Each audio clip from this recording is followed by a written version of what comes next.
Thank you very much, Professor Dimitrios, Professor Sakas. Thank you. Always is a great, great pleasure to be in Greece and to be with wonderful friends.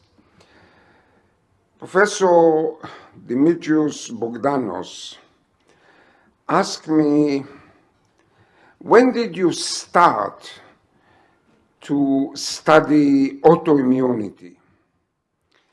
So I said, more than 50 years ago. So he said, what happened in 50 years? So exactly 50 years ago, I was here in the Peloponnese. And I had my honeymoon with my first wife. Raise the hand. She said the last wife.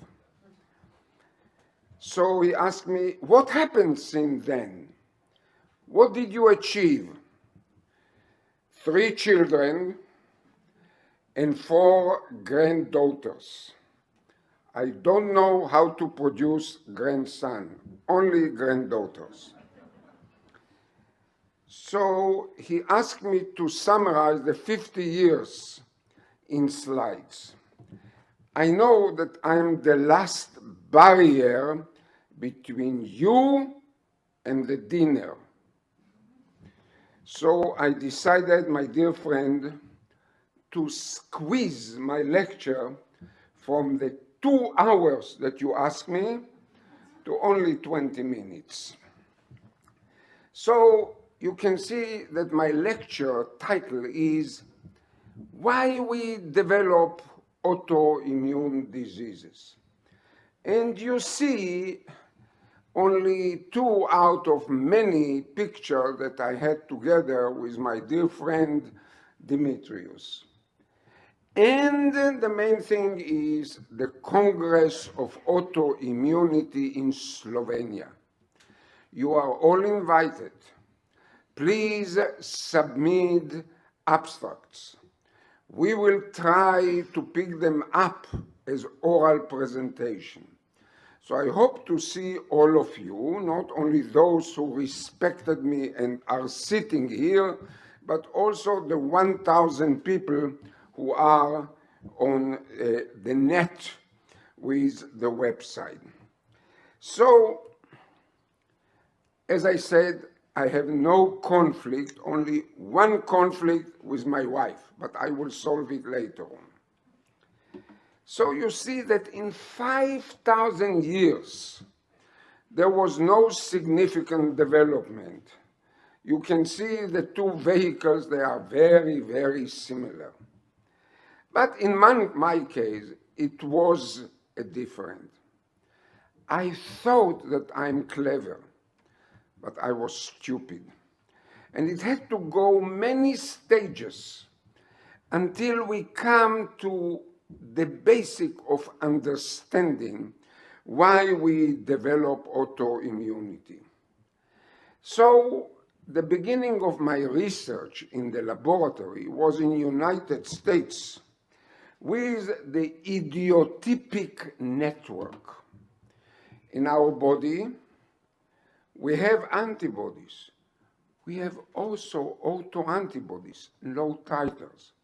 But we have anti-autoantibodies, anti-idiotype, which are in balance. This idiotypic network was published by Yerne 50 years ago, and he won the Nobel Prize for this theory. People forgot about it, but it's there, this network. And I will come to it at the end of my talk. We analyze the idiotypic network in autoimmunity, extremely important. And this is the basic why we treat patients with IVIG, because it belongs to the correct idiotypic network. You see later on that we have induced many models of autoimmune diseases. These models were a proof of concept that autoantibody cause the disease.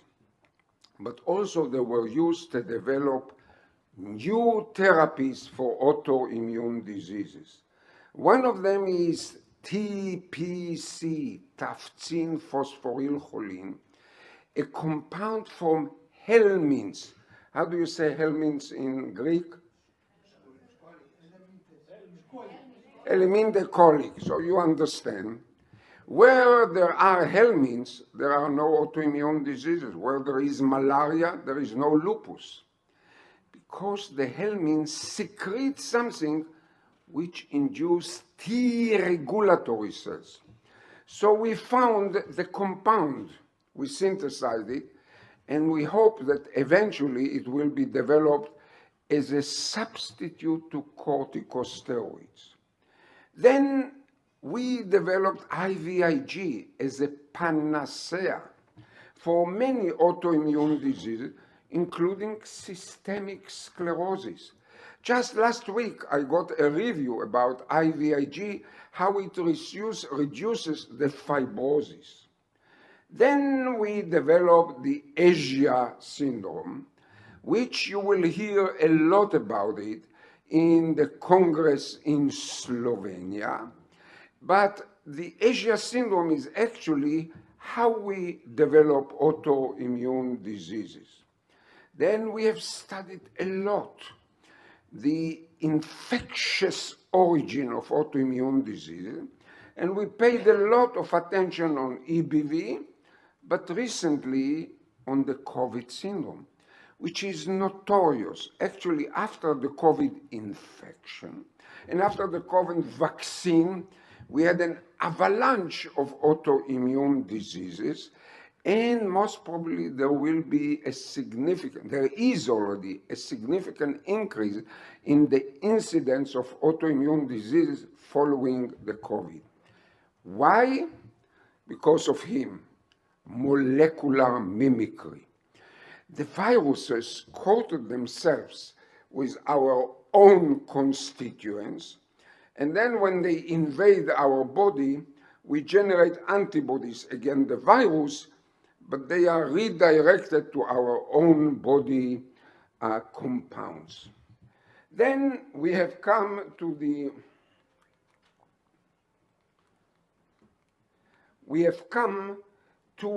the study of interesting diseases like the chronic fatigue syndrome, sick building syndrome, and other, which I discussed this afternoon. And if you want, you can listen to the record. And we came to a very interesting cause of autoimmunity, silicone breast implants. Myself, I have reviewed more than 300 young girls with the exact clinical manifestation of autoimmune, different clinical pictures, and when they have taken the silicone, in 86%, everything disappeared. Very interesting. And last but not least, we have described the mosaic of autoimmunity. All the environmental factors, from aluminum to stress, from sun to infection, which induce autoimmune disease. So all of this led to the question, or to the answer, why we develop autoimmune diseases. So I would like also not only to invite you to the Congress, but on Fridays, and we begin again on the 6th of October at 7:30 in the morning. We have seminars with all the world, and we discuss at least between 7 to 8 very important and crucial questions in autoimmunity. It's free of charge, and you can enter. You can eat breakfast, drink cappuccino, but listen to this lecture. So it will be on the 6th of October. In 1988, we have generated or published the book, The Mosaic of Autoimmunity. It was a book of about 300, 400 pages. And as I said, we believe that we understand autoimmunity. In those days, we classified the causes as genetic. You have to be born to the proper father and mother. You need to have some kind of immune deficiency, like IgA deficiency. You need to be a young woman at the childbearing ages, and you need the environmental factor which will ignite the immune system to induce the autoimmune disease. My mentor and my teacher, the father of modern autoimmunity, Noel Rose, classified it more simply. You need genetic, you need to be a woman, and you need environmental factor. So the question was, what does it mean, genetics?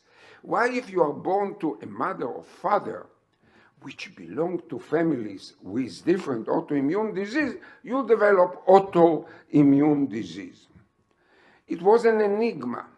There are many markers like genes, PTPN22, which you can find in more than 30 different autoimmune diseases. Some HLA, and specifically HLA-DRB1. And then there was a paper in a very unknown journal. After we have published this title that HLA-DRB1 is notorious in responsibility to develop autoimmune disease and can be found in almost any autoimmune disease, from Sjögren to primary biliary cirrhosis and so forth. So a paper appeared in an unknown journal called Nature, in which they have found that those who carry the HLA-DRB1 haplotype, they have a very efficient immune system, and therefore they can protect the carrier against viruses, bacteria.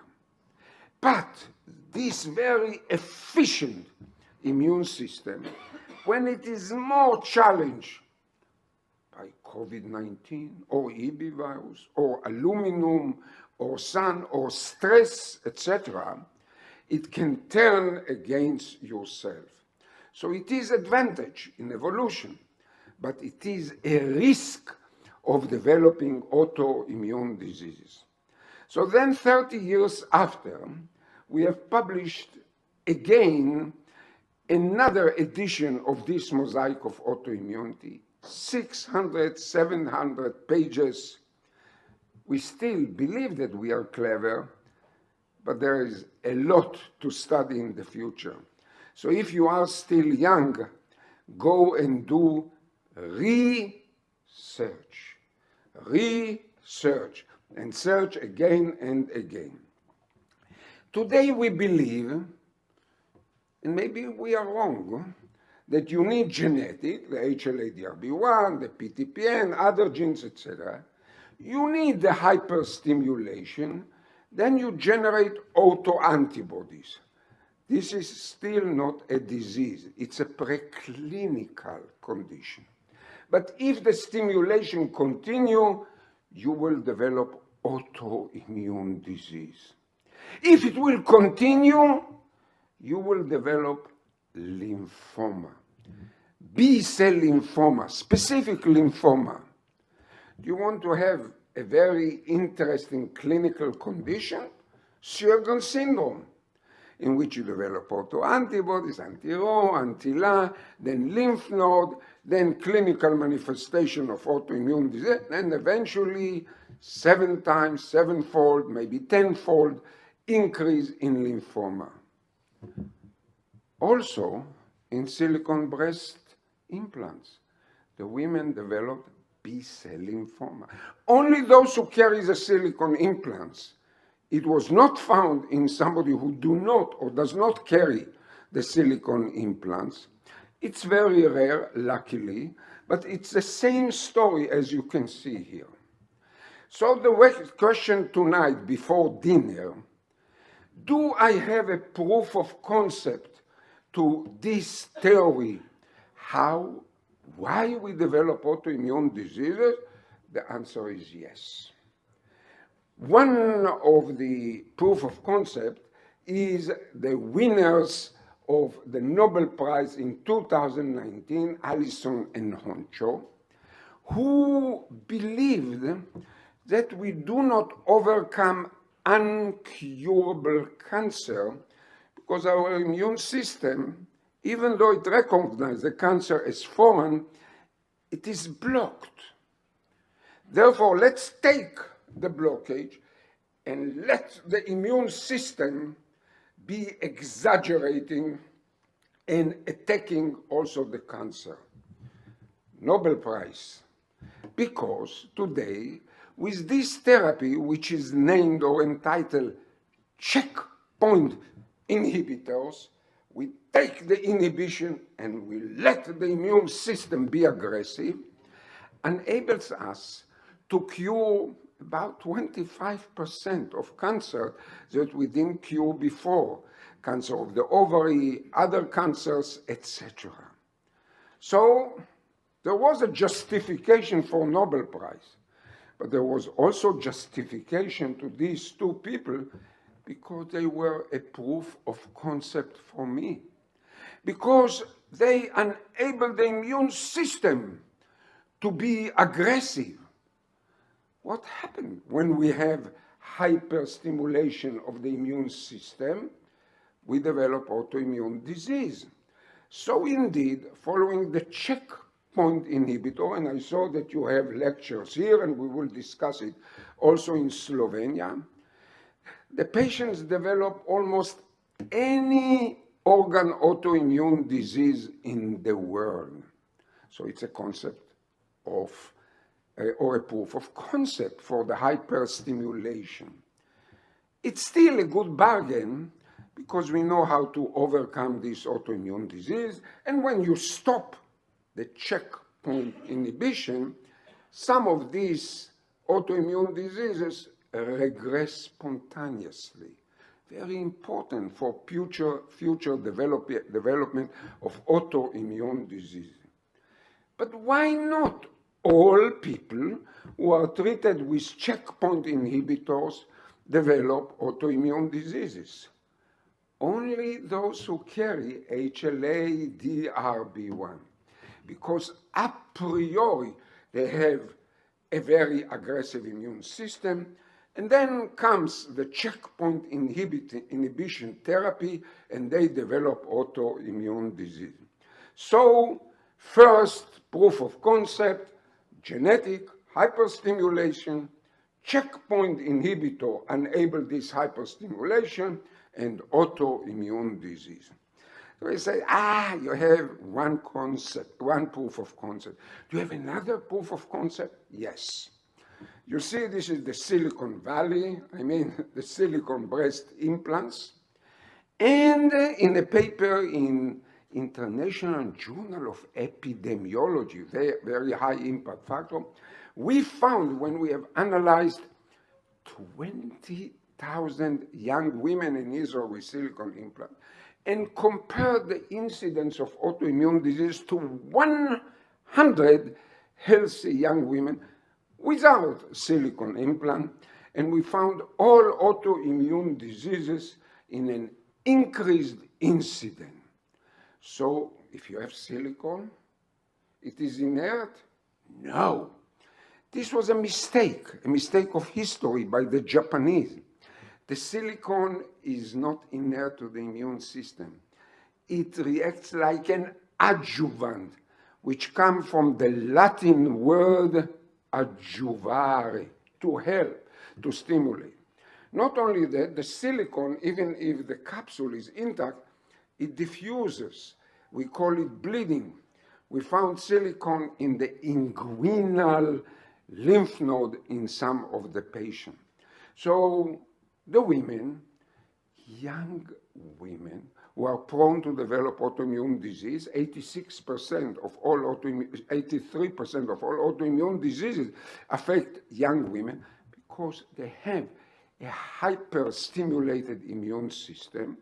They carry the silicone for years because the plastic surgeons do not tell them that they have to replace it every 6 years, because then they will not go through the operation and pay the money. So they develop eventually different autoimmune diseases. So why not all the 40 million women with silicone implants develop autoimmune diseases? Only those who carry HLA, women with aggressive immune system, HLA-DRB1, more aggressive immune system, silicone implants, hyperstimulation, and they develop autoimmune disease. So the second proof of concept, genetics, HLA, PTPN, silicone implants, hyperstimulation, and autoimmune disease. Do you have a third proof of concept? Yes. Recently, but I have to say that we are not the first one. It was well known in the literature. When you treat patients who have cancer of the bladder, the urinary bladder, with installation of BCG. What is BCG? It's tubercle bacilli. Do you know how do we prepare adjuvant for injection? From tubercle bacilli. So we inject adjuvant, and in these patients develop different autoantibodies, including autoimmune diseases. We still didn't find if it's only HLA-DRB1 because we don't have the information, but I can believe that it's more in HLA-DRB1. So we have three proof of concept that stimulation of the immune system generate different autoantibodies. But one of the most interesting autoantibodies are autoantibodies against the autonomic nervous system. And here you can see our study showing generation, induction of these autoantibodies in women with silicone implants who carry the silicone and develop autoantibodies. When they take it out, there is again a balance of these autoantibodies. So as you can see, also here we have the intravesical injection of BCG, implanting silicone, treating the patients with cancer with checkpoint inhibitor, which induce autoimmune disease. And here you can see the different autoimmune diseases that we were able to detect in patients with BCG installation into the vesicle. So these specific autoantibodies against the autonomic nervous system receptors, it's called anti-GPCR, the receptors of the autonomic nervous system, were developed many years back in 2018. So it's a new revolution, finding these autoantibodies in different autoimmune diseases, but specifically in those who suffer from chronic fatigue syndrome, from fibromyalgia, and very similar conditions which are not clear, neither to the GP, nor to the rheumatologist, nor to the neurologist, who prescribe usually Cipralex because they cannot understand what cognitive impairment with memory loss, with sweating difficulties, with dry mouth and dry eyes, Sjögren's syndrome, it has to be done. So when the development of these autoantibodies to the autonomic nervous system were studied, they were found more in HLA-DRB1. So we understand now that genetic and hyperstimulation, the environmental factors, go together, as you can see here. So the question was, if we have a proof of concept that these autoantibodies are actually functional, that they can cause depression, they can cause cognitive impairment, weakness, fibromyalgia. So we have purified these antibodies from women with silicone implant. Clear-cut induction by a foreign substance which react like adjuvant. You can see when we have infused it to collaborative Israeli mice, we were able to show the difference between the silicone breast implant IgG and the naive or healthy immunoglobulin. These are actually movement in the open field, which shows that these mice are very nervous, they lose their memory, etc., in comparison to the naive mice. So, in summary, which I detailed this afternoon, and again, if you want to waste your time, you can listen to the recording of this lecture. We suddenly, due to this understanding of how we develop autoimmune disease and which autoantibodies, we have suddenly a solution. What is chronic fatigue syndrome? An autoimmune condition. Fibromyalgia, autoimmune condition. The same with sick building syndrome, but also COVID and post-COVID. And therefore, we should treat post-COVID also with autoimmune aspect. So this is our paper on sick building syndrome that we found the autoantibodies. This is a paper about multiple sclerosis in which you can find these autoantibodies, etc. So the question if these antibodies, as I mentioned before, are indeed functional. So they can cause orthostatic tachycardia, post-orthostatic tachycardia syndrome. If you take the patient and you put him on tilt table, he will develop tachycardia, more than 30 beats per minute. But the blood pressure will remain the same, as you can see here.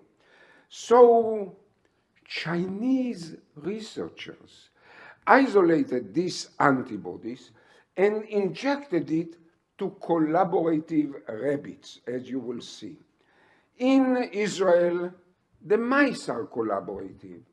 In China, the rabbits are collaborative, and they injected these antibodies, and the mice developed POTS, post-orthostatic tachycardia syndrome. Tachycardia, but no increase in blood pressure, as you can see here. So we have a proof of concept of this. I will just skip it. This is our new book summarizing that COVID and post-COVID vaccination can induce autoimmune disease. It's very cheap. It's only 188 euro. You should buy this volume tomorrow because my first wife wants to expand our apartment to a new veranda. So you should buy this book. And this is our paper in Nature showing the autoantibodies in COVID syndrome. As you can see here, these are the autoantibodies. I will not dwell into it. But also in the post-COVID syndrome, we found these autoantibodies because post-COVID has the same clinical manifestation of weakness, pain, chronic fatigue, memory loss, etc. And as you will see, we published also these autoantibodies in the post-COVID syndrome. We were not the first one. There are additional groups, as you can see here, that published. How do you treat this condition? I will do it very briefly because I see some people who would like to have Greek salad, IVIG, plasmapheresis, and physical therapy. I detailed it in the lectures in the afternoon. So exercise, this is a paper that we have published in 1978. Many of you were not born. You were not born, right? You see, which I have recommended exercise for NCA, neurocirculatory asthenia, weakness. This was the previous name of chronic fatigue syndrome. We know chronic fatigue syndrome for more than 150 years, but the names were changed. As you can see, what is the mechanism of exercise in all these conditions? You actually strengthen the parasympathetic arm of the autonomic nervous system. So you don't touch the titles of the autoantibodies. I had a professor like Professor Sakas. He came to me and I told him, go and do what Professor Sakas is doing, swimming. He went and all the complaint disappears. After a year, he came back. He said, everything returned. I said, why? It was, I have been in sabbatical in the United States, where in the only university where there was not a swimming pool. So I told him, go and do what Professor Sakas is doing. He returned to swim and I haven't seen him again. So as you can see, this is the therapy. Last but not least, what I want to show you, and this is a very bad news. And this is the bad news, that there are already several studies showing that following the COVID and the COVID vaccination, there is a significant increase in the incidence of autoimmune diseases. So if you are rheumatologist or GPs, you will have a lot of work to treat and to diagnose these new patients with post-COVID syndrome.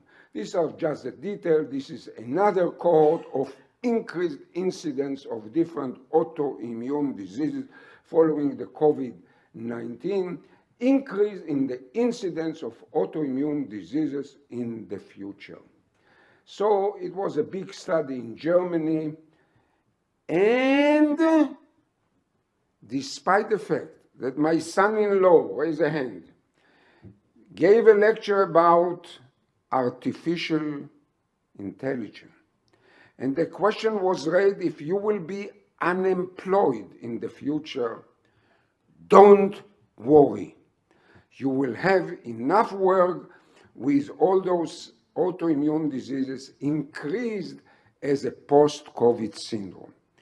I hope that this increased the secretion of the gastric acidity so you prepare your stomach for the dinner today.